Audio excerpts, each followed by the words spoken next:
Today I wanted to read you a book called Rumpelstiltskin. I know we just learned about fairy tales before spring break, so I wanted to read this one and see if we could remember those fairy tale characteristics and whether or not it's a fairy tale.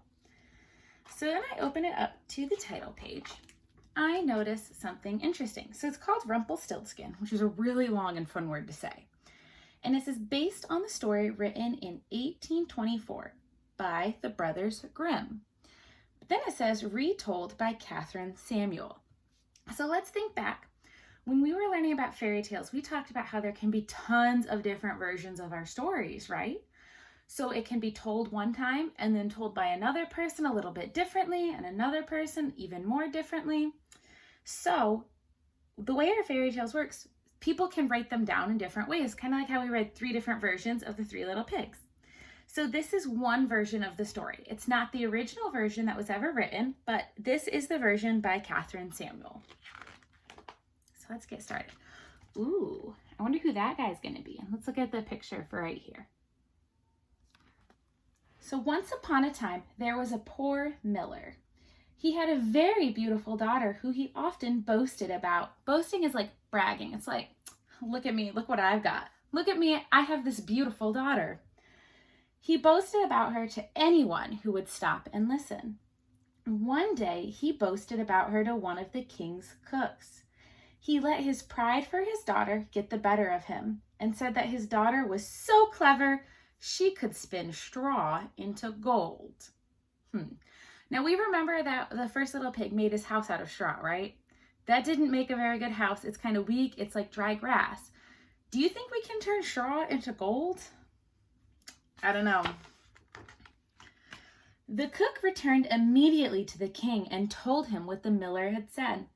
The doubtful king, being both curious and very greedy, sent for the boastful miller. So, your daughter can spin straw into gold? Yes, your majesty, said the miller, but more than that, she is the most beautiful and most clever girl in the kingdom. So here you can see the miller, so here's the beautiful girl's dad, is talking to the king. Is that so? Said the king. Then bring her to the palace. If she can spin straw into gold, as you say, you will be rewarded. But if she cannot, she must leave the kingdom, and you will never see her again. Uh-oh. The miller had not expected the king to react so harshly.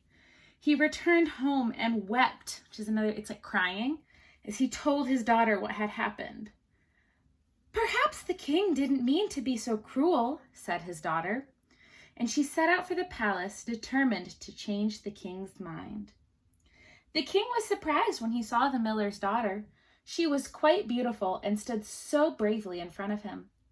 Without giving her a chance to speak, he led her to a room that was filled with straw. You must spin this straw into gold by morning, he said. If you do not, you will never see your father again. So there she is with her room full of straw that she's supposed to spin into gold. I'm not sure about you, but I'm not thinking this is going to happen. I don't know. Let's find out. The poor girl heard the turn of a key as the heavy door shut behind her. So now she's locked in. She can't get out. She looked at the huge piles of straw and the small spinning wheel in the corner. She sat down on a little stool and began to cry. Suddenly, though, through her sobs, she heard a strange voice say, I do not like crying. She lifted her head. Standing before her was an odd little man with a long gray beard. Who are you? She asked. Never mind my name, he replied. What will you give me if I spin this straw into gold for you? I wonder who that guy is. I will give you this necklace, she said, jumping to her feet. The little man took the necklace. It's not much, but I suppose it will do. And he sat down and began to work. The whirring sound of the spinning wheel made the miller's daughter grow sleepy. She lay down in a corner of the room and fell fast asleep. When the young woman awoke, it was morning, As she looked around, she could not believe her eyes. The room was filled with spools of gold, and the little man was gone. I wonder how he managed to turn it all into gold. That's kind of crazy. We can't turn grass into gold, can we? It doesn't work like that. The king was amazed, but being greedy, he wanted even more gold. So he brought the clever girl to a second room. Now you must spin this straw into gold by morning, he said, or you will never see your father again. Look at that. That's a lot of straw now, and she has to spin it all over again when she couldn't even do it herself the first time. The piles of straw were twice the size of the first ones. The poor miller's daughter sat down and began to cry again. What will you give me if I spin all this straw into gold? Said the little man, surprising her again. I will give you this ring that my grandmother gave me, she replied. The little man shrugged and took the ring. Then he sat down at the spinning wheel. A moment later, the miller's daughter was sound asleep.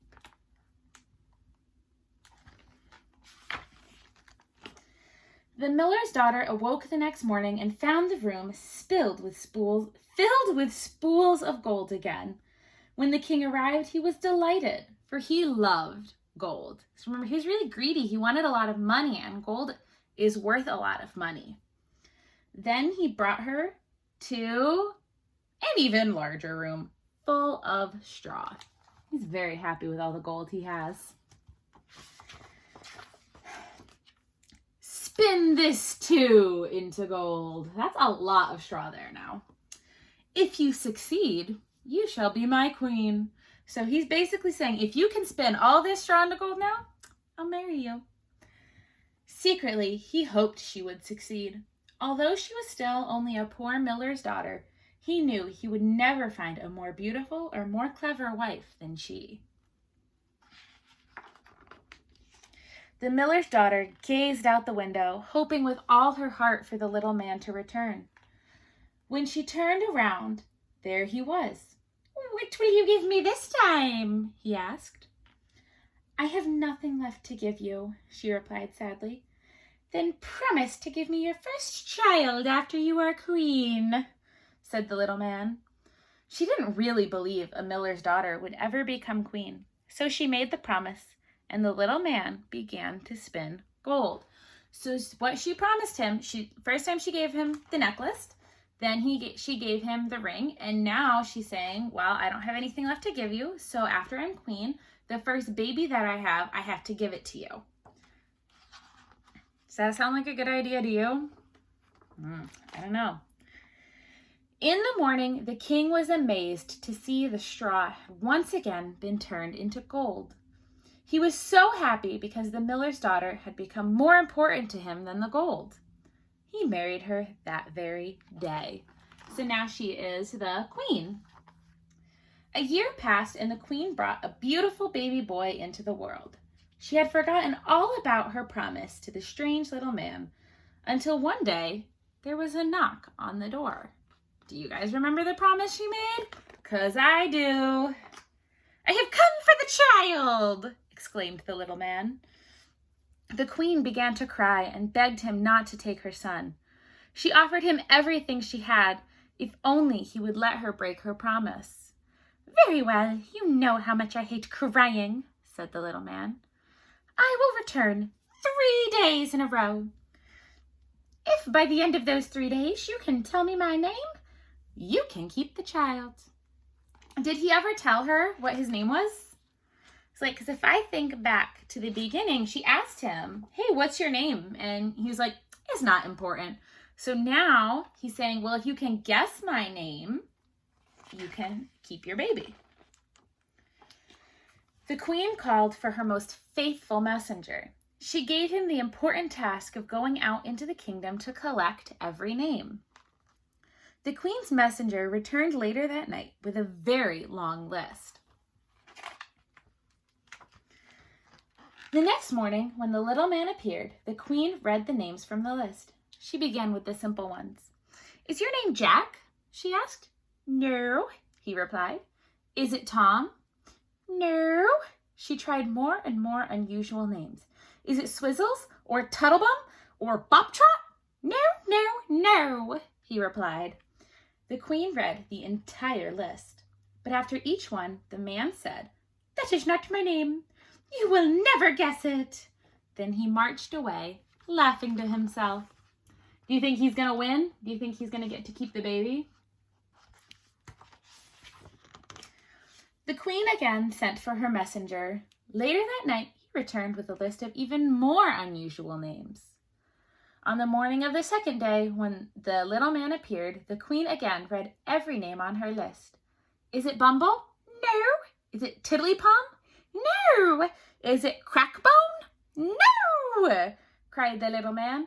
I will return tomorrow. Then your child shall be mine. Think she's getting a little worried, don't you? I'd be getting worried. The queen called for her messenger a third time and sent him off on another search. He returned to the castle very early on the morning of the third day.